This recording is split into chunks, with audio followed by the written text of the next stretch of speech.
So far, hopefully, this is relatively easy, but we're going to kind of get into something that will kind of stretch your brain a little bit and make you think a little bit more. So before we get into what the next type of problem is, I want to write something up on here and let's talk about it for a second.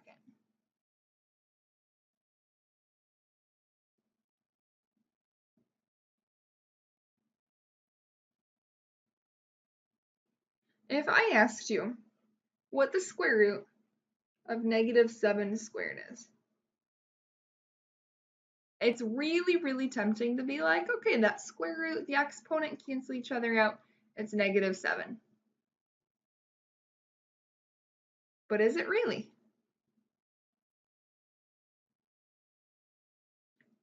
Let's think back to this. 5 to the square root of -7 squared. Let's simplify this. -7 squared is going to give us +49. And that root is written in there already. So since the root is written in there, we're implied that this is positive. But we really only care about the positive. So let's go back to the original. In order to make this statement true, just see here it's not, we ended up with the -7, but we really needed to be +7. In order to make this statement true, we need to use the absolute value.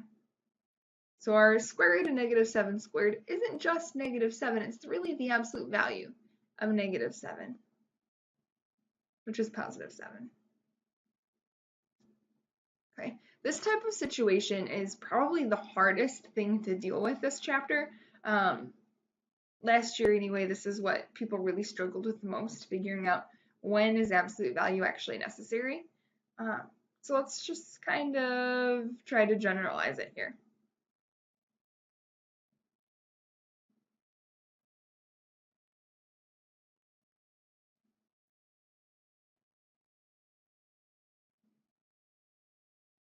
If you have an odd root, like cube root, fifth root, anything like that,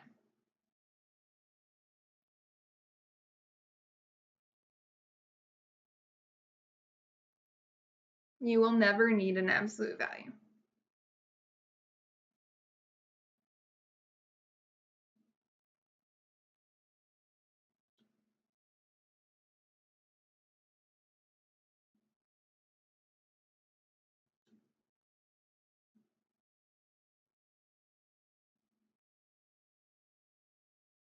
But if you have an even root,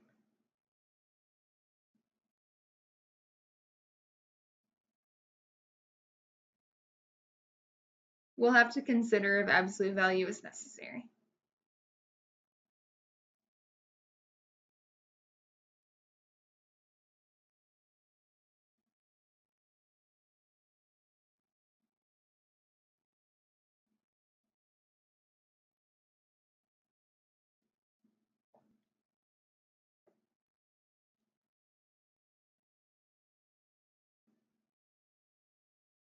Right.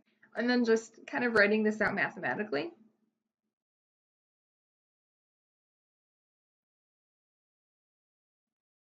If you have the nth root of something to the nth power, and n is even, the absolute value of a is the solution. So kind of the same idea that we saw up here when we had the square root of -7 squared. The absolute value of -7 was really our solution. All right, let's do a couple examples here.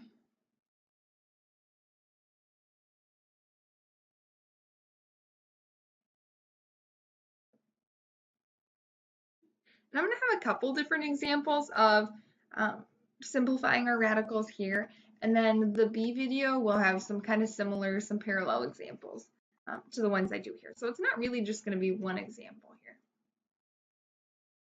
Okay, we're going to simplify. First, the square root of 16x to the 8th.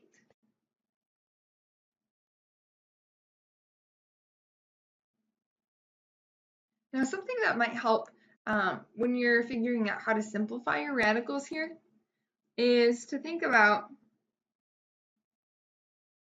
I have the square root.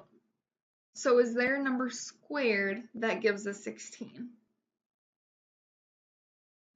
Well, 16 is 4 squared. And then I have x to the 8th power. So is there x to something squared that would give me x to the 8th? Well, if I have x to the 4th power squared, I get x to the 8th because my exponent rules say I multiply these. Okay. Now I can square root that 4 squared and bring it out front to get 4. I can square root the x to the 4th squared and get x to the 4th.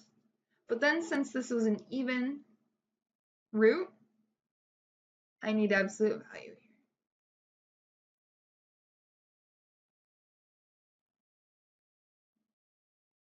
here. Okay, so we're almost done. But let's think, do we really need absolute value? And if you look up here, notice how I said consider if absolute value is necessary. We started off with our absolute value here, but let's think about each piece. Do I need that 4 to be in the absolute value? Is there any way for 4 to be a negative number? No. That 4 itself is always going to be positive.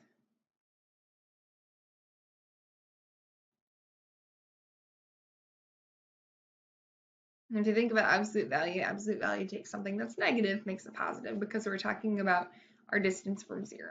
So since this is always positive, it really doesn't need to be in the absolute value. What about the x to the 4th? Is there any way for something to the 4th power to be a negative number? No, because anything to an even power is always going to be positive. So these parts are both always positive. I really don't need the absolute value at all. 4x to the 4th is my final answer. And you might be wondering now, what on earth? After you see enough of this and after you practice this enough, you'll start to kind of figure out a method for yourself that will help you realize when absolute value is actually necessary. This is tough. Okay, my next example. I have the cube root of a to the 6th, b to the 9th.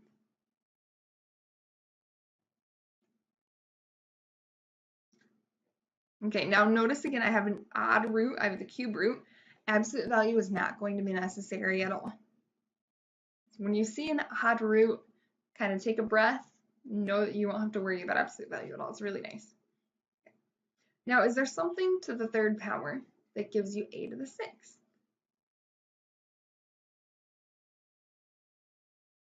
Yeah, a squared. A squared to the 3rd power gives you a to the 6th. And then is there something to the 3rd power that gives you b to the 9th? B cubed to the 3rd power. You can also think about dividing your exponents here too.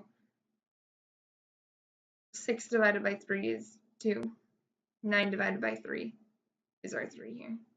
That's another way that you can kind of skirt the issue here, I guess. But the 3rd root of a squared to the 3rd power is a squared.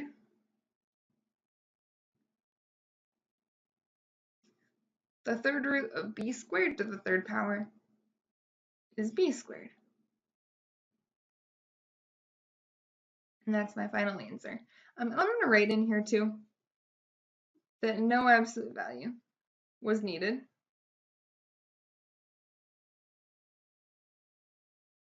Since we had an odd root.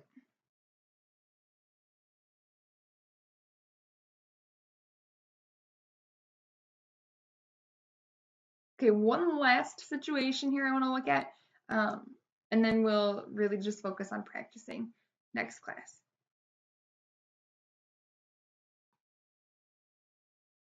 The 4th root here of x to the 8th, y to the 12th.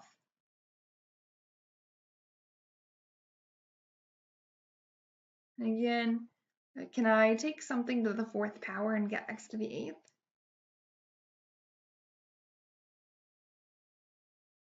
X squared to the 4th power. What about our y's? Is there something to the 4th power that gives us y to the 12th? Y cubed.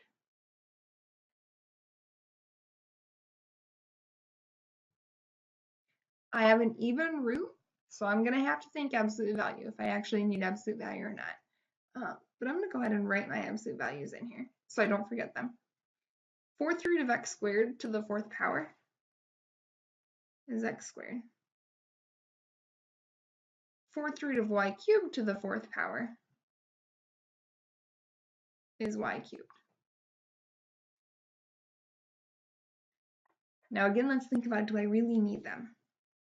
And go term by term. Once you get this part, go term by term and think about, do you really need it? If I have x squared, is there any way for x squared as a whole to be a negative? No.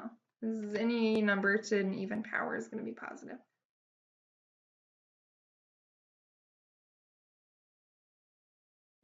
That's always positive.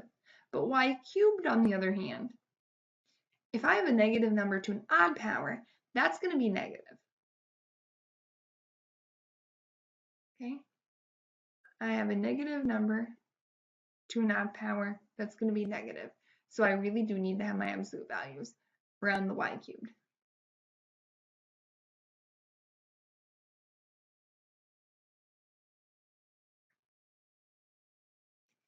X squared doesn't need it though, so that can be outside your absolute value. X squared, absolute value y cubed.